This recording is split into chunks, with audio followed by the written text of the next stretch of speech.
বেনামাজির নেতৃত্বে কি সমাজের উন্নয়নমূলক কাজে সহযোগিতা করা যাবে? না, করা যাবে না। বেনামাজি সামাজিক উন্নয়ন করতে পারবে না। মুসলিম সমাজের, কি সমাজের? মুসলিম সমাজের, কুফরি সমাজের পারবে, মুসলিম সমাজের। বেনামাজির সাথে কোনো মুসলিম ব্যক্তি চলাফেরাই করতে পারবে না। বেনামাজির ব্যাপারে একটা জিনিস আপনারা জেনে নেন, একটা জিনিস, যারা জুমার সালাত পড়ে সারা বছর পড়ে না, এরা মুসলিম না, এরা কাফের। এদেরকে অমুসলিম বলবেন না, এদেরকে বেদিন বলবেন না, এদের ভাষাটা কি? কাফের। বলতে পারেন আপনারা? কাফের বলেন তো, উচ্চারণ করেন তো। ভয় লাগছে? কাফের। যারা রমাজানে নামাজ পড়ে, তারাবি পড়ে, রোজা রাখে, আর বাকি টাইম পড়ে না, তারা কাফের। মনে থাকবে কেন বলছি কথাটা? এক ওয়াক্ত সালাত যদি কেউ ছেড়ে দেয়, কয় ওয়াক্ত? এক ওয়াক্ত। দলিল দিয়ে বলছি আপনাদেরকে, 22,128 নম্বর হাদিস, মুসনাদ আহমদের মধ্যে আছে। এক ওয়াক্ত সালাত যদি কেউ ছেড়ে দেয়, এক ওয়াক্ত, ছেড়ে দেওয়া বলতে এইরকম, আজকে আসরের সালাতের টাইম হয়েছে 2:58। কয়টা? আপনি ইচ্ছা করে জহরটা পড়েন না, এখন 2:58 বেজে গেছে। আপনি 80 বছর যাবত নামাজ পড়েন, আজকে এই ঘটনা ঘটছে, আপনি ইচ্ছা করে জহরটা পড়েন, ইচ্ছা করে, কোনো বিপদে ছিলেন না, ঘুমিয়েছিলেন না, কোনো সমস্যায় ছিলেন, ইচ্ছা করে আপনি টাইমটা পার করে দিয়েছেন। পড়তে হতো 11:50 থেকে নিয়ে 2:58 আগে, কিন্তু এখন 2:58 বেজে গেছে, আপনি কি জহর পড়েননি? বলেন তো এখন কি আপনি? এখন আপনি কাফের। এখন আপনি কি? কাফের। কি করবেন এখন? আবার রেজিস্ট্রেশন করা লাগবে। কি করা লাগবে? আবার রেজিস্ট্রেশন করা লাগবে। ভালো করে শুনেন, আমি যেটা বলছি ভালো করে শুনেন। আবার রেজিস্ট্রেশন করা লাগবে।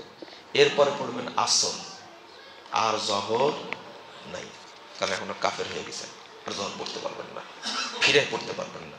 আল ইসলাম ইয়াহদু মা কানা ক্বাবলা, পড়েননি, আল্লাহ আপনাকে মাফ করে দেবেন। মাসালা কিন্তু এটাই, বুঝতে সময় লাগছে, কিন্তু একদিন বুঝবেন ইনশাআল্লাহ। এটাই মাসালা। আপনি কাফের। আচ্ছা, 10টায় পরীক্ষা শুরু হয়েছে, 1টায় পরীক্ষা শেষ হবে। আপনি পরীক্ষার হলে গেছেন 1টার পরে, আপনার বাপ হল সুপার, আপনার বাপ কি পরীক্ষা দিতে দিবে? হ্যাঁ? আপনি যদি বলেন যে আমি জ্যামে পড়ে গেছিলাম, আমি অ্যাক্সিডেন্ট করেছিলাম, আমি বাচ্চা পারছি, পরীক্ষা দিতে দিবে আপনাকে? হ্যাঁ না কিছুই বলেন না। যে আছে নাকি এরকম? মাদ্রাসা বোর্ড বা স্কুল বোর্ডের চেয়ারম্যান বলবে যে পরীক্ষা দাও বাবা, দাও দাও? কি বলবে? কি বলবে? এই একটা সাবজেক্ট, এই জন্য ফেল বাবা, আগামী বছর আবার রেজিস্ট্রেশন করি। এটা দুনিয়ার পরীক্ষার কথা বলছি, আর এটা আল্লাহর বিধান। আপনার মাথায় ঢোকে না এখন পর্যন্ত? এক ওয়াক্ত সালাত যদি ছেড়ে দেন, আল্লাহ রাসূল বলছেন লা তাতরুকান্না সালাতান মাকতুবাতান মুতাআম্মিদান ফাইন্নাহু মান তারাকা সালাতান মাকতুবাতান মুতাআম্মিদান ফাকাদ বারিয়াত মিনহু যিম্মা ওয়া ফিরায়াতিন খারাজা আনিল মিল্লাহ। এক ওয়াক্ত সালাত যদি ছেড়ে দেয়, ইচ্ছা করে সময় পার করে দেয়, সময় পার করে দেয়, সে ইসলাম থেকে কি হয়ে গেল? আর আর সারা বছর নামাজ না পড়ে মুসলমান, আপনারা জানাজা করেন, এটা অন্যায় করেন। ওকে কাফনি পরানো যাবে না, গোসলি করানো যাবে না, গোরস্থানে কবরই দেওয়া যাবে না ওকে। এই প্রশ্ন করে বিপদে ফেলে দিলেন আমাকে। আল্লাহ যেন আমাদের বোঝার তৌফিক দান করেন। সালাত ছাড়া যাবে না। আল্লাহর কাছে দোয়া, আল্লাহ মৃত্যু পর্যন্ত আমরা যেন এক ওয়াক্ত সালাত ছেড়ে না দিই। বলেন আমিন। সাবধান, বাপ মাকে বুঝাবেন জিনিসটা, সন্তানকে বুঝাবেন, ও মুসলমানই না, ও কাফের। ওই ওই ওই বেদিন বিধর্মীর চেয়ে বেশি খারাপ।